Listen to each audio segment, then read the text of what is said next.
અમરેલીના ચલાલામાં પોલીસની પ્રશંસનીય કામગીરી। વૃદ્ધ અને દિવ્યાંગ મતદારોને મદદ કરતી પોલીસનો વિડીયો સામે આવ્યો। વૃદ્ધ અને અશક્ત મતદારોને મતદાન કરવા લઈ જઈ રહ્યા છે પોલીસના જવાનો। અમરેલી પોલીસની પ્રશંસનીય અને સેવાકીય કામગીરીની સરાહના લોકો કરી રહ્યા છે।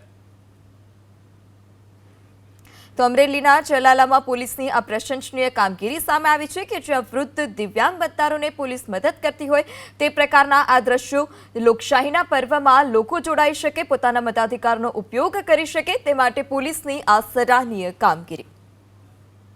આગળ વાત કરીએ જૂનાગઢની, તો જૂનાગઢમાં મતદાન નીરસ જોવા મળી રહ્યું છે। સવારથી આજે મતદાનની પ્રક્રિયા ચાલી રહી છે। 5.5 કલાકથી વધુનો સમય થઈ ચૂક્યો છે, તેમ છતાં જે મતદારો છે તેમાં નીરસતા જોવા મળી રહી છે। અને આ તમામ વચ્ચે સંત શ્રેનાથ બાપુ મતદાન કરવા પહોંચ્યા। ભવનાથ તળેટીમાં આવેલી ભવનાથ પ્રાથમિક શાળામાં તેઓ મતદાન કરવા પહોંચ્યા છે।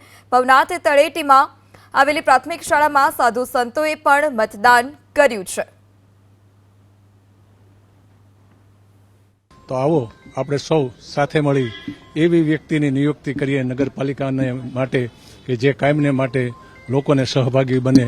અમારા સૌ સંતોની ગિરનારી પાસે એ જ પ્રાર્થના છે કે આપણું નગર કાયમને માટે એક આગવું રૂપ ધારણ કરે અને લોકો કાયમને માટે એક એવી અપેક્ષા રાખતા હોય છે કે અગ્રગણી વ્યક્તિ એવી હોવી જોઈએ કે જેને કારણે લોકોના વિકાસમાં અવરોધ ન થાય, સમાજની વ્યવસ્થામાં અવરોધ ન થાય।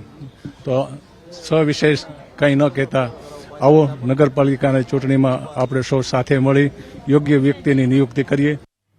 તો જૂનાગઢ મનપાની ચૂંટણીમાં નીરસતા જોવા મળી રહી છે। સંત શ્રેનાથ બાપુ પણ મતદાન કરવા પહોંચ્યા હતા અને તમામ લોકોને તેઓએ મતદાન કરવા માટે આહ્વાન કર્યું છે।